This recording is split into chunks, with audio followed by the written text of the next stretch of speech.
Happy Halloween, folks. I'm your host, the Roguestar K17, and I have come to bring you all Exmortis.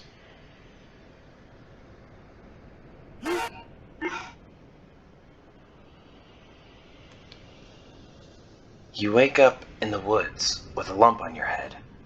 You can't remember how you got there. All you can recall are the dreams. It's late, cold, and you are unsure of where you are exactly. Fighting through the headache, you regain your focus. You see a house in a clearing and decide to shelter there. Anything is better than freezing to death in the woods. Now, this game is one of my favorite scary games of all time. It is my favorite scary flash game of all time. And it just might be my favorite scary game overall. It's got really good aesthetic, really good story. It's very creative, and it's got some pretty good sequels. But let's put all that aside and not waste another second. Fire off right into the game.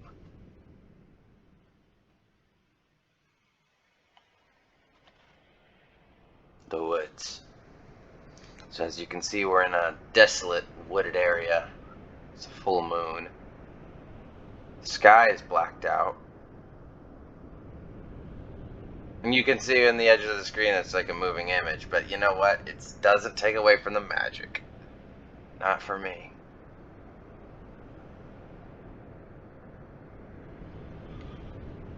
You don't get any dialogue yet, but this kind of shines.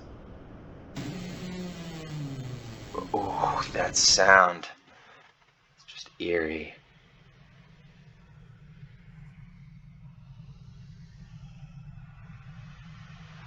Well, after something like that, I definitely think something knows we're here now. That much I am almost certain of. So you get into this house and you can tell it's just going to be creepy as hell. It's dirty, it's dingy, there's debris everywhere it looks like. A hallway shrouded in the shadows. These stairs lead up to a second level. It makes you wonder where the artist or the game creator got these pictures from. There's another game I was deciding on playing, but I ended up not playing, was Don't Sleep. Don't Sleep is a fun game. Exmortis is probably my favorite scary flash game series overall, but Don't Sleep it's up there. Okay, so stairs lead to a second level, or a hallway shrouded in shadows. Yeah. I'm going to stick on the bottom floor first. I'm going to clear out the bottom floor and then move upwards. I feel like that's the smartest thing to do. That's what me and my brothers used to do. I love point and clicks. I love them so much. The hallway leads off into darkness. An old fan, and it doesn't look like it's worked in a long time. There's another painting on the wall. 1, 2, 3, 4, 5.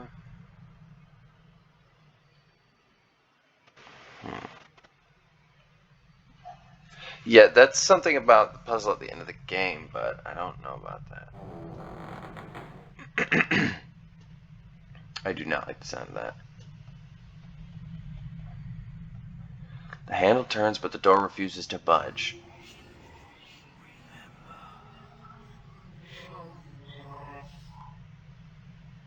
It's almost like someone is holding it closed.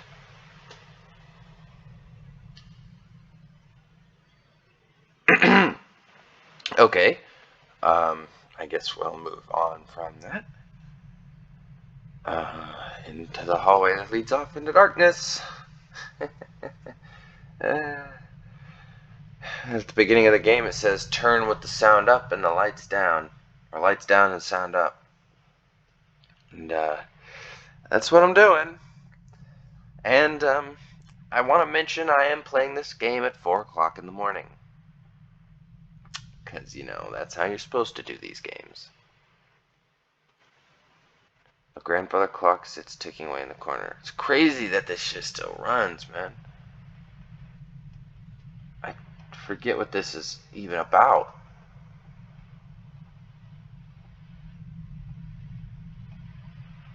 door seems to be locked. Okay. Oh god, this room. An old dishwasher. A trail of blood leads under this door. There's blood dripping from the microwave. The microwave, there seems to be blood dripping out of it. Fuck, that was on the clock. It looks like a symbol has been smeared on the forehead. A severed head! It appears to be a fresh kill. Wherever the killer is, he will probably be back soon, and I don't want to be here when he returns. Wise words. Something on the lower shelf. Now this shit pisses me and everyone who's ever played this game off. A blood-stained knife. You should probably arm yourself with a slightly larger weapon. Like, I will take that in the meantime. What are you talking about? Ain't no way I'm not picking this up if I'm in this situation. I don't care how small it is. It could be a letter opener. I'm still picking that shit up. There's no way I'm not, like, what are you talking about? Okay, let's head in here. There's just blood everywhere. Blood on the floorboards. Something's been dragged through here.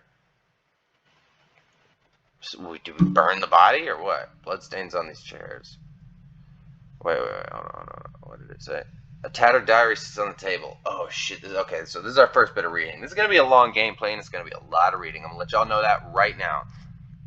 Like, you see what I'm saying? Okay, so, be prepared.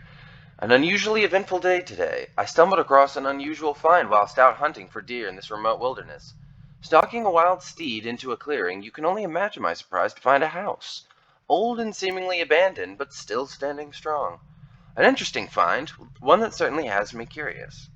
It's not that interesting. Me and my boys have found bandos before, but alright. We found a car in the middle of the woods, parked on its side, and this was woods where the trees were 4 to 5 feet away from each other. And it was in the middle of a forest. It was so weird. It was just a car on its side. How did it... I don't know. Okay.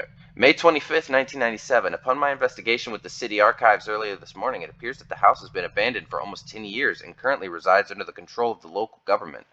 I feel that its location must be too remote for even them to be able to tear it down. But I must admit that I feel drawn back to the house. Well, no, duh. You're reading about it in the city archives. It's not that important. I feel that location must be too... Wait, but I must... Okay, yeah. Most out of curiosity, but I cannot deny that there is something else about that place that has me yearning to return. Okay, another 3 days later, May 28th, 1997, I could not put it off any longer. I called in sick to the office today and decided that I would retrace my steps in the wilderness to once again find the house, which has been the foremost thought on my mind as of late. It didn't take much to find it again. It was almost like I was being guided back to the exact spot that I found myself some 4 days ago. Once I plucked up enough courage, I pushed open the unlocked front door. Admittedly, I was very surprised at the ease of which the door opened, considering that the hinge had probably built up a good 10 years' worth of rust. To my relative astonishment, the place was still furnished, though very dirty and completely run down. I was and still am amazed at the state of this place, considering that it had been empty for so long. I decided that I would explore the house and not disturb anything within. My fear has not subsided. As a matter of fact, it is still with me as I record this journal some hours later. My curiosity took me through the kitchen, bedroom, and lounge room before a thumping noise from the roof on the second level startled me so much that I ran straight out the front door and back through the forest to my automobile. As it was, I almost fell off a small ledge and into the thicket below. I felt like a complete fool being scared off by rats, which I assumed they were. May 29th, 1997. I had a nightmare last night. All I can remember is the blood and the frightened screams surrounding me, and the house. The house was in my nightmare, too. May 30th, 1997. I called in sick to work once again so that I could venture out into the wilderness and explore the abandoned house once more. Not surprisingly, I found the structure with relative ease as I did yesterday. However, I was startled when I noticed that the front door was closed. I am certain that when I left in such a hurry the other day, that the door had been left ajar. In any case, I eventually attributed the closed door to the wind, and as I was clearly the only person who had been in the old house recently. I repeatedly scoured through the house for anything interesting, heading back through previously visited rooms. Once again, as I passed through the hallway outside the main bedroom on the second level, I heard heavy thumping coming from the roof. I was instantly very tempted to repeat yesterday's dash from the house, but I swallowed my fear and continued with the exploration. In the limited time that I had before dusk, unfortunately, I did not uncover anything that would help me explain the mysterious disappearance of the most recent tenants. May 31st, 1997. I sit here in the lounge room of the old house by candlelight, recording in this journal the events that have transpired today. Although I am scared to within an inch of my life, I am bound to this house and feel that I do not have the strength or resolve to run back to my car at such an advanced hour. That is not good, man. Wow, this whole thing is one entry. There's not like another. Wow, it's crazy. As I have for the past week, I returned to this house with the intent of uncovering anything that could help answer the question of its missing tenant. I failed to uncover anything that could help the cause, but what I did find seems far more precious and disturbing than I could have ever hoped for. As I was scouring the library for any misplaced photos or letters, I almost tripped myself over a leather-bound book sitting in the middle of the dusty floor. I was certainly miffed as to how I missed it in my movements through the house in the past few days. Nah, bro. Somebody put that book there. I'd be like, who set this here? You just don't find that suspicious at all, that it's just in the middle of the floor now and you've never seen it? Okay. Picking up the book, I felt slight empowerment rush through me. The distant sound of wind began to sound like whispers, and the room in which I was standing seemed to darken. I wondered what knowledge the scribe had passed down the ages for me. Enchanted by this aging literature, I returned back into the lounge room, settled down in one of the most comfortable chairs, and continued to read through the contents of this book. Written in what seemed to be a red ink of some sort. Yeah, okay, it's definitely written in blood. A lot of the content didn't initially make sense to me, as the majority of it is written in a language that is foreign to me. But in the back of the book, there were abridged translations written by a Mr. Xavier Raham from 1890. The majority of what I could understand seemed rather jumbled and nonsensical. Rather disappointed, I closed the book and relieved myself of its burden. Things from this point became rather blurred and frighteningly surreal. The sound of the distant forest animals stopped, as if all life paused, waiting for my next move. The wind outside stopped pounding against the shutter windows, and the candle winked out of existence, leaving me in almost pitch-black conditions. I listened closely, and all I could hear, over my heartbeat and rasping breath, was the whispering that I shrugged off before. It was coming from every direction, yet no direction at all. The whispering slowly got louder, until it sounded like a dull roar. Voices of many different types called out. They cried in pain, screamed my name, and some shouted obscenities I dare not repeat. There were so many of them, so many voices. I felt multiple hands pin me down to the chair by my upper torso, but every time I flailed my arms out in front of me, they connected with nothing but air.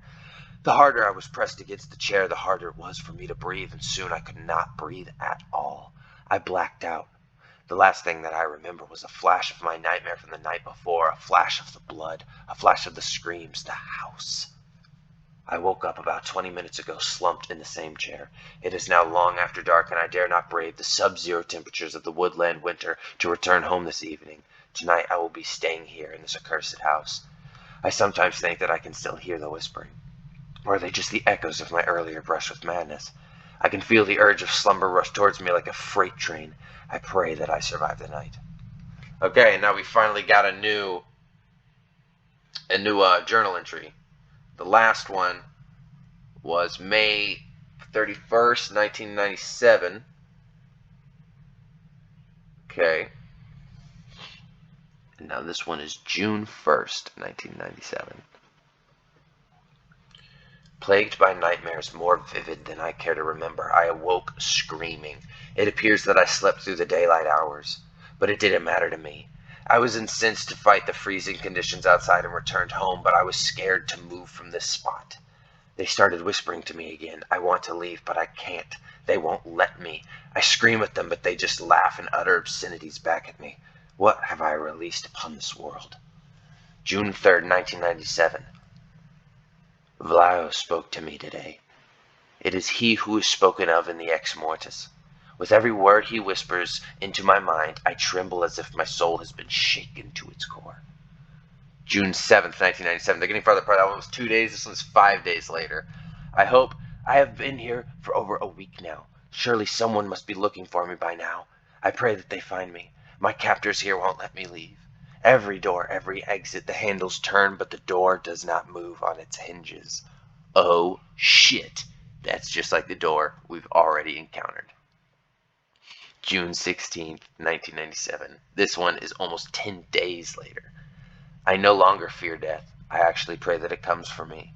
Good God. And then it's another freaking 14 days, 2 weeks later. They still torment me, keeping me here, keeping me alive. They need me to, I can't even write of it. And then this is July 20th. This is almost a month. This is 20 days later. I feel my sanity has almost left me. I hallucinate so vividly. I can't tell what's real and what is not anymore.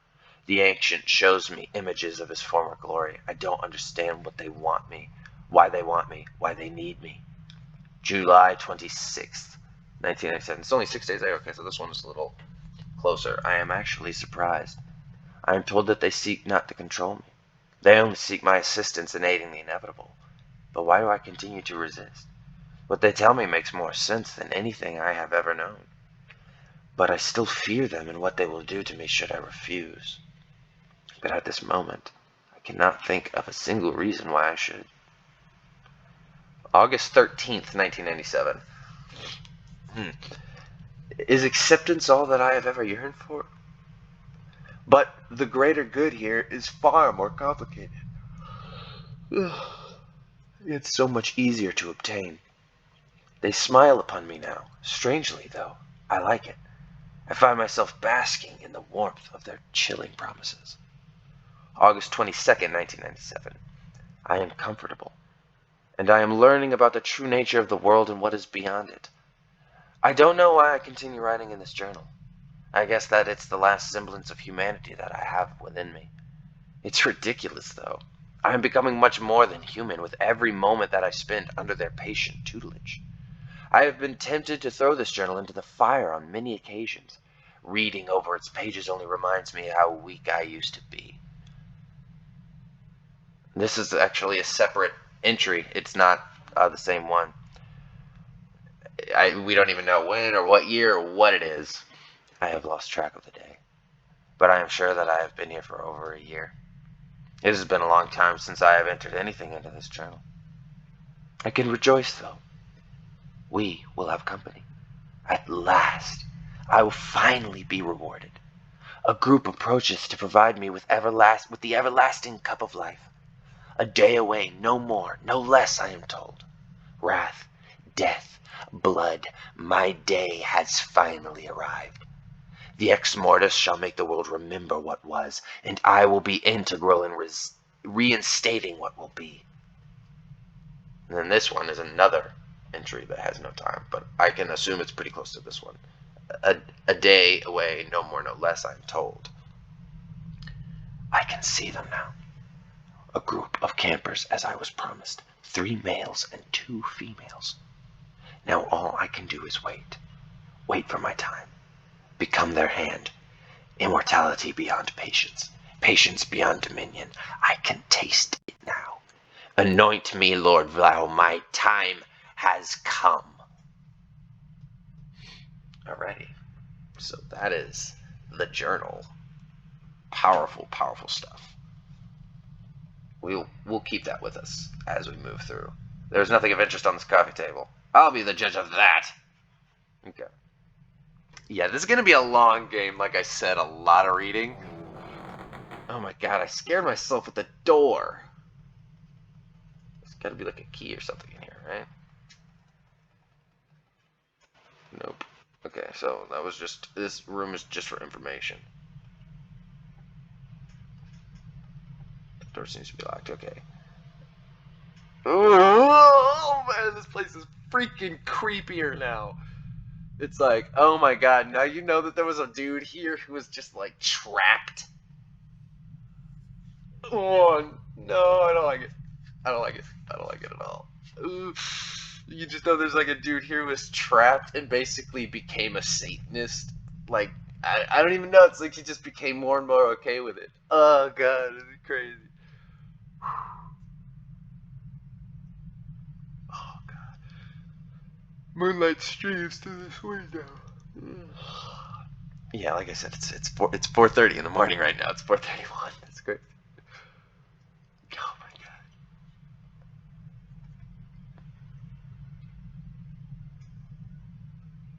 The door has no handle.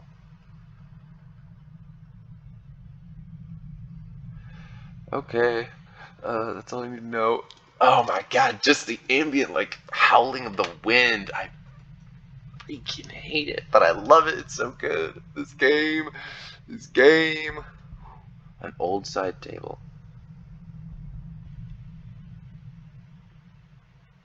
Nothing of interest here. Okay.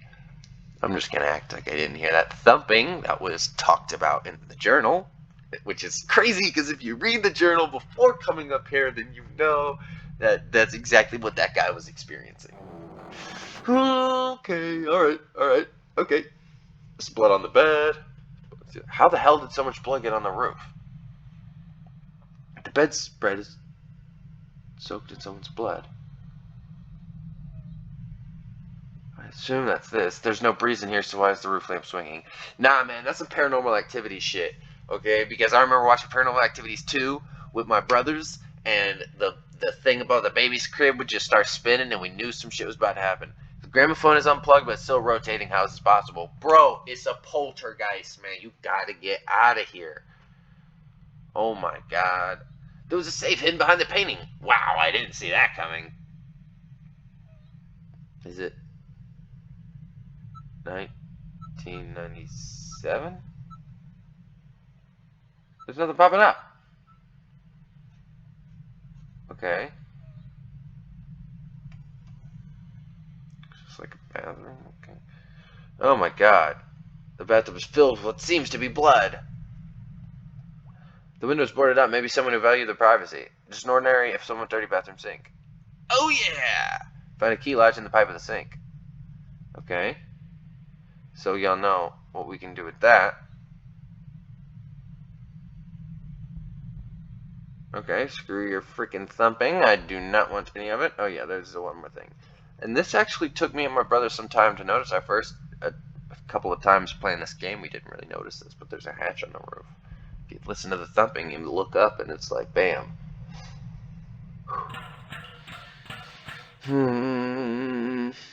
Okay. A torso hung up by the arms has been ripped to shreds, you wretch, at the mere sight.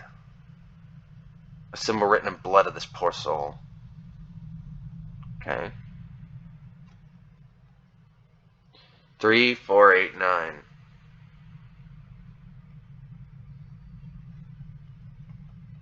So what was making the thumping? What's the thump thump? Okay. We're just gonna. Oh shh. Was it 3489?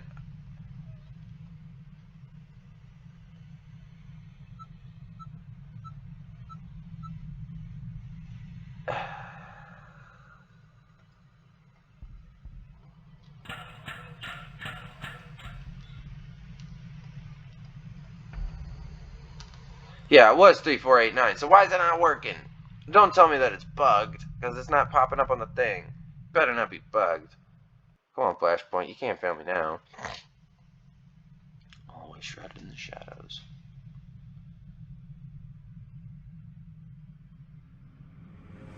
Oh, yep. And I think my guy said something like, "That's what the heck is that? It's a hallucination. It has to be." Oh, and then you gotta go down the hallway, man. It's like he literally just came from here. What is wrong with you? You use the key to open the door. I already knew about you. I was already waiting for you. Okay. There is something very unnerving about the sculpture. Yeah, no shit. The word remember is smeared in blood on this mirror. A severed arm. This house is turning out to be a graveyard. Something has been written in blood. There's no electricity in this house, so the lamp doesn't work. Oh, there's a book in here somewhere we can read. Oh. Oh, A, B, C, D, E, F, G, H, I. That's the alphabet. So which one is this one? It's A. I know we found the F. Come on, motherfucker, open your eyes. I know you do it. Fireplace looks like it hasn't been used for years.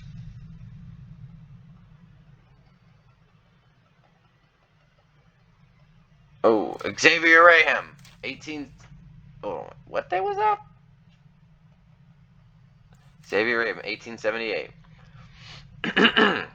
The tale of my daughter Gwen is a sad and sorrowful fable. I refer to it as a fable, for my mortal brain cannot begin to comprehend the horrors that I have witnessed in this house. So I cast what I have witnessed into my memory as delusion and morbid fantasy. My small family moved to this house of solitude last summer to escape the perils of society, and to mourn the unfortunate death of my wife, Julia. Tuberculosis claimed her life only months before my move to this place. Hindsight is a beautiful thing, and knowing what I know now, it was a move that I would never again make. The days rolled onwards towards inevitability, and my daughter and I continued our simple existence. Being a scholar myself, I enjoy passing the time reading literature left here by the previous owner of this detached house. Many of the fine works kept here proved to be very old and of extreme interest to me. Some works proved very challenging indeed and very hard to translate. The library provided here had an abundance of books flavored with subjects focused on the occult. One particular book caught my interest, simply titled Exmortis. The word is a derivative of ex mortis, which loosely translates to the dead. It was from the moment that I finished translating this book, from an unusual dialect of ancient Aramaic, mind you, and read the final English translation, that our troubles here began. My daughter, the only other occupant of this house, grew distant from me over the course of the following week. She developed rageful tendencies toward my parentage, and she started having seizures which worried me immensely at the time. But the unusual events didn't limit themselves to my daughter. I began having nightmares so ghastly that I dare not recall them. Suffice to say, I was concerned by the disturbing changes to both my daughter and I. After the first week, the hallucinations began. I recall hearing noises and whispering, as well as sighting movement in my peripheral vision. I constantly had the feeling that someone was in the room with me, but upon searching it was clear that I was alone. This sounds a lot like what was happening to the other guy. My dear Gwen, however, became less active all of a sudden. She was almost catatonic at stages, not reacting to conversation or physical prompting. She would just shuffle her petite form around the house and stare blankly through me whenever I confronted her. It was shortly after a month of this behavior that I began to notice certain physical changes in my daughter. She seemed withered in her appearance, but her face would at times seem bloated and twisted horribly. It wasn't until a fleeting moment in my day that my hope was crushed forever. My darling Gwen broke free from this new personality that had gripped her for months. She screamed and cried for me to help her, to save her from the monsters that now plagued her body. All I could do was hold her in my arms and assure her that I would free her from the prison she was trapped in. And then she was lost forever. The Gwen that I had loved had resurfaced for only a minute, but to me it was enough to realize what had to be done. That night, while she slept in her room, I crept in with dagger in hand and plunged it deep into her heart. She writhed and convulsed in agony, while all I could do was just watch and sob from the corner. In her dying breath, the real Gwen, locked eyes with me and spoke. "Thank you, Daddy."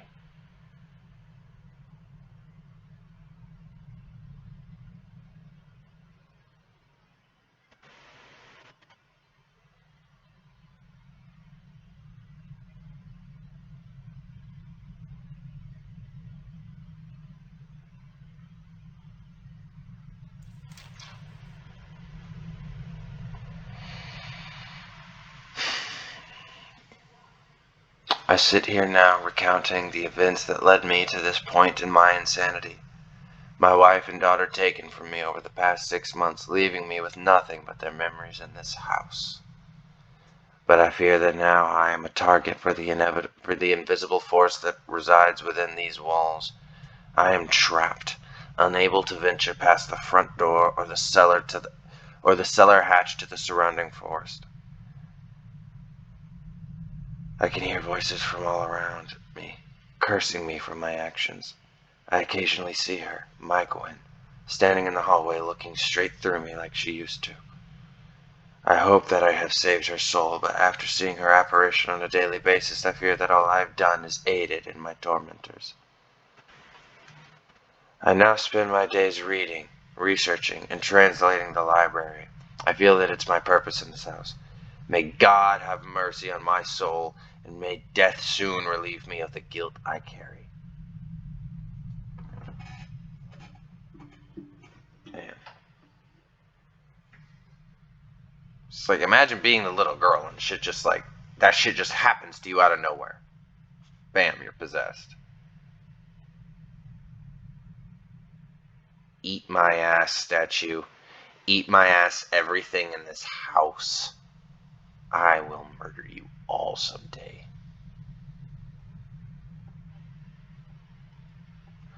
With vengeful fire.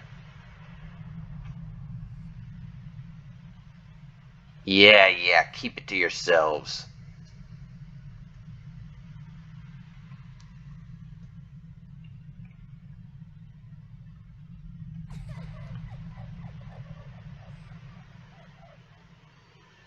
The door is now ajar. It's still a door, it's just open now. It's not ajar. It's misleading. Blood here. Oh god, a ghost! Gwen Raham? Or just another hallucination?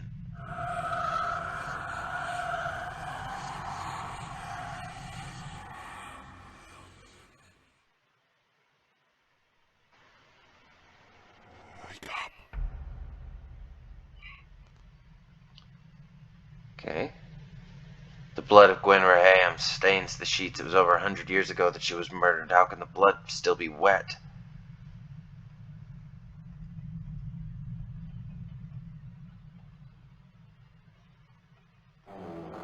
Wait, there's got to be something else in here. There has to be. Right? Or does that just like trigger something to happen?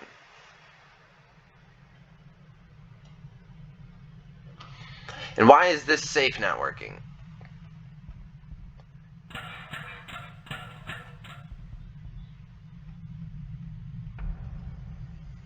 Three, 4, 8, 9. 3, 4, 8, 9. 3, 4, 8, 9. 3, 4, 8, 9. 3, 4, 8, 9. Okay. 3, 4, 8, 9. Enter. Access granted. Oh, awesome!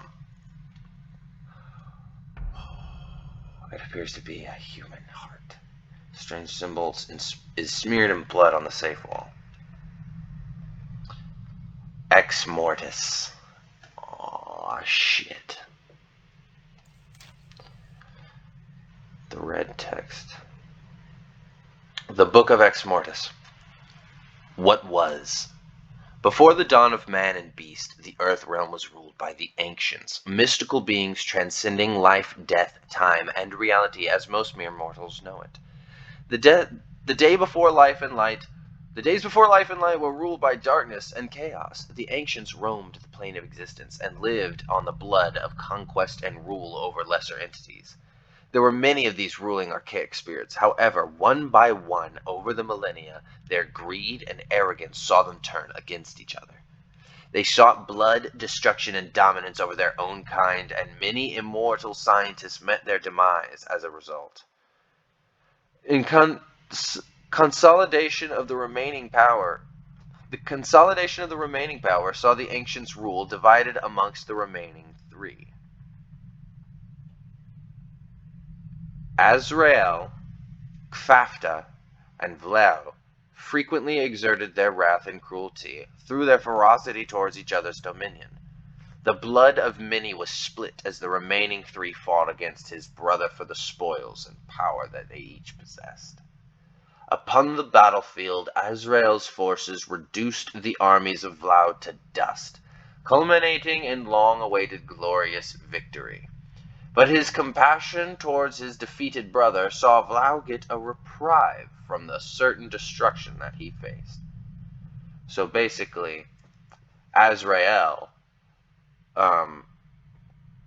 had compassion towards his defeated brother, so he didn't kill Vlaew, instead kind of recruited him. Knowing that defeating Kfafta's forces would require many more millennia of fighting, Azrael appointed Vlaew as his general, knowing that the power of the two ancients was enough to win undisputed control. In a final bloody battle in the crimson sky, the penultimate confrontation played out. Kfafta, not realizing that Vlaew was still corporeal and leading Azrael's armies, made the grave mistake of underestimating the strength of his opponent. The losses took the Kfafta forces by surprise, and before they had time to regroup, Vlaew had plunged his sword deep into the heart of his defenses. Azrael's forces streamed into the last stronghold of Kfafta, slaying every sentient entity that stood against them. Kfafta's army were eventually defeated, leaving Vlaew triumphant in his victory. His subordinates fought ferociously, and they were to be rewarded with a unified rule over the Earth realm. Azrael, holding no compassion toward Kfafta as he had Vlaew, destroyed the life force of his nemesis and claimed the kingdom as his own. With the totalitarian control, he decided that Vlaew was no longer of use to him. So, for whatever reason, Azrael didn't have any compassion towards Kfafta, but he did towards Vlaew. I don't know why. So, something about Vlaew made Azrael care.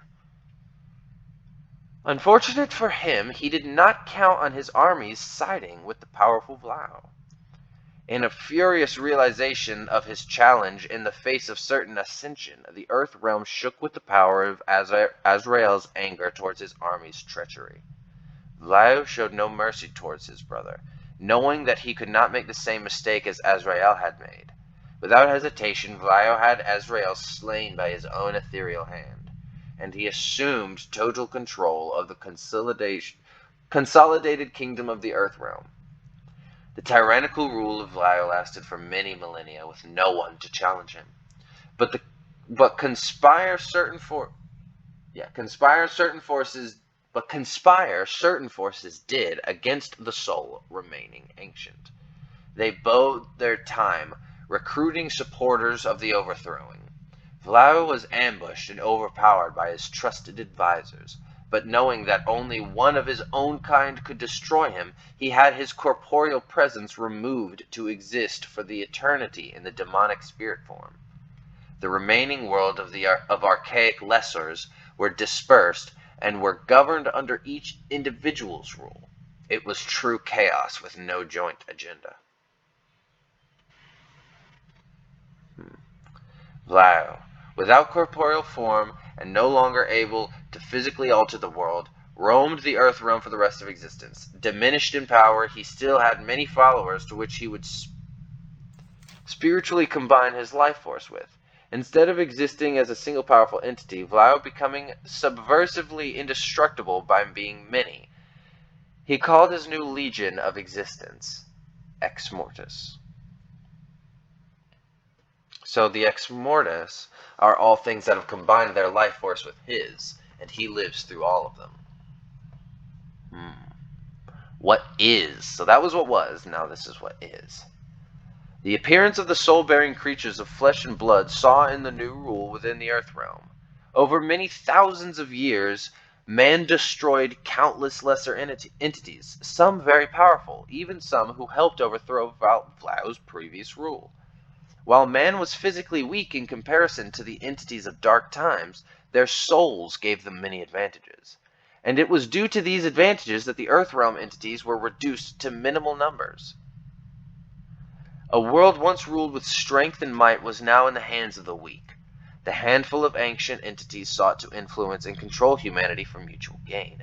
Vlaew's Exmortis prospered, where other entities failed, purely because of their strength in numbers and the wisdom of the mighty ancient himself.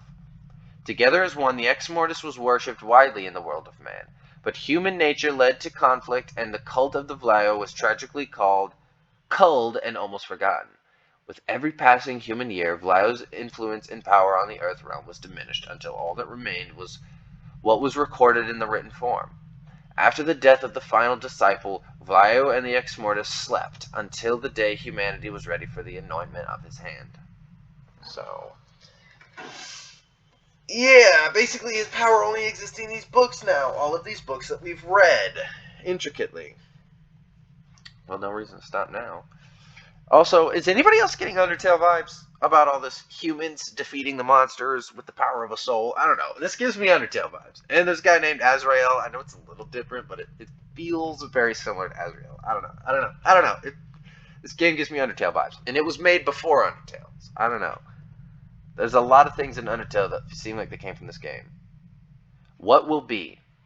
Prophecy in the word of Vlaew speaks of the coming of the Hand of Repose. Anointed with the blood of 5, a selected man will transcend humanity and evolve to become the link between the Earth realm and Vlaew's Exmortis. Awakening the ancient from his slumber, the Hand will be charged with the power to bring about the uprising of the cult of Exmortis once again. Blood, wrath, and strength will once again rule the Earth realm, and Vlaew will walk tall and rule amongst the mortals as it was meant to be in the time before life and light. Rite of Charging the Hand. Translated from the Aramaic cult of Exmortis scrolls, the Rite of Charging the Hand reads as follows. Devoured the crimson life of 5, marks of Vlaew given to thee, mirrored below the soul survive, what was, what is, and what will be. Xavier Raham, c. 1890. Vlaew corporeal form.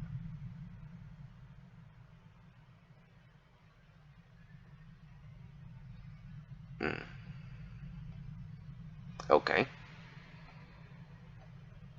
So that's the one right there, the one in the roof, the one in the library, the one in the microwave. That's only 4, though.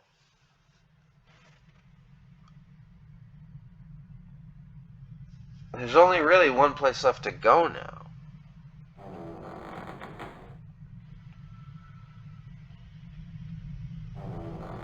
Oh, shit. It opens now.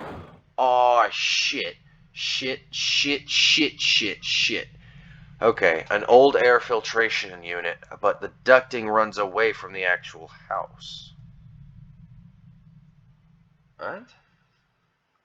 But why? That doesn't make sense. An axe sitting up against the wall. You picked up the bloodstained axe. Oh, yeah, boy. Y'all already know. I feel a lot better with a weapon in my hands. This part of the wall has been boarded up. Oh, yeah? Oh, yeah? You know what I think about those boards? Mm-hmm. I don't think shit about those boards, boy.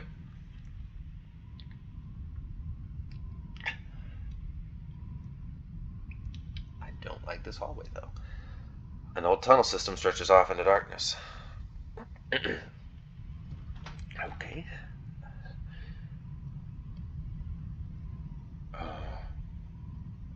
Okay, let's go into this little door on the side. The door's locked. Okay. So let's go back. Let's go down into the darkness. There's no descriptions anywhere. Okay. Okay, let's, this is freaking creepy. Why is there... Oh, God! I just fucking cut his head off. What the hell? A symbol appears on the forehead. That must mean this is the 5th sacrifice. But if I'm not one of the 5 campers, then who am I? I can't be... No. No, please, no. Oh, and it was us! We're the one who killed the other 4 people! We are the murderer! The murderer wasn't about to get back soon, he was about to wake up! We are the murderer. We killed the 4 people. We are the one who came and called out of work all those times. We're the ones who abandoned our life to stay in this house and got trapped. We're not Xavier Raham. We're the second guy. The guy who wrote the journal. Oh my god. And so we got the, oh shit. The severed head of the man who attacked you. He was just like, you son of a bitch. I'll kill you.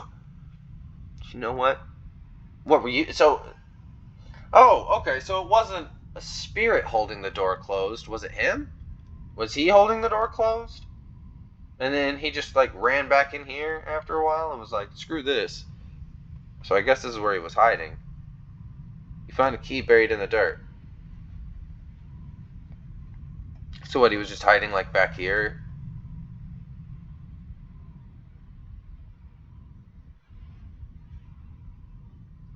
Okay. So let's, oh, use the key to open the door.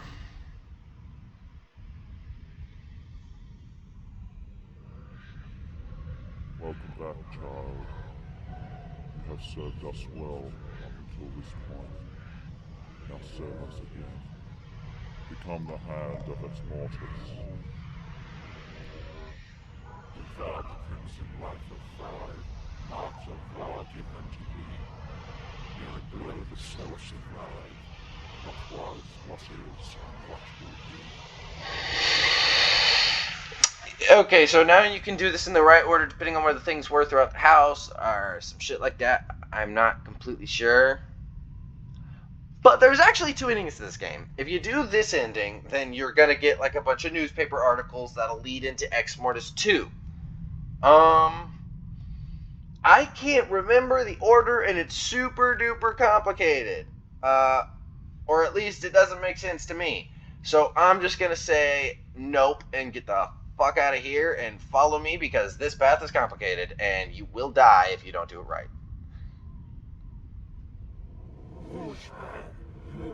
Oh god!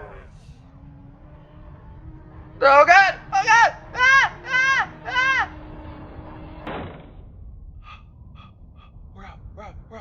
Run into the, I don't even know what it said. I heard screaming. I was like, oh, an eerie mist settles over the surrounding woods. Get me out of here! Get me out of here! Get me out of here! Come on! Run!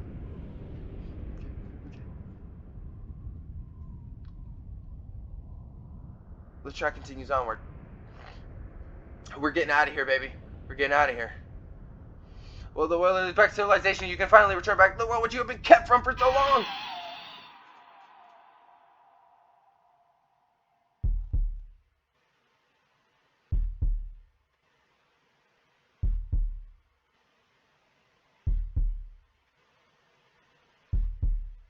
You wake up in the woods with a lump on your head. You can't remember how you got there. All you can recall are the dreams. Or maybe they're memories?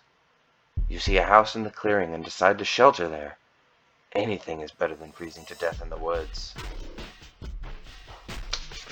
Yeah, boy, that is Exmortis. Oh god, I love this game so much. That took me a solid hour to play. That's crazy. Ooh. This is actually a dope beat.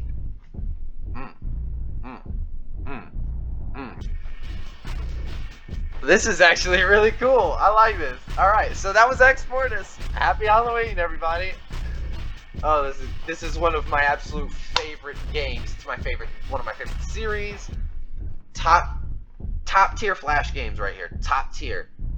S tier. No cap. This is one of the best Flash games that there is. And Exmortis 2 is one of the scariest Flash games, like, everyone agrees. It's just one of the scariest Flash games ever. And it's got a ton of reading and stuff, just like this game does. Super in-depth story. And you just learn more and more. And even the third game, which is kind of out there, is still really, really cool. And I can't wait to get into all of them. But that's going to be maybe next year. All depends, you know, we'll see how it goes. But I'm going to call this video here for anyone who stumbled across this video, I really hope it was worth the watch. If it was, leave a like, consider subscribing, and I'll see any of y'all in the next episode. Peace.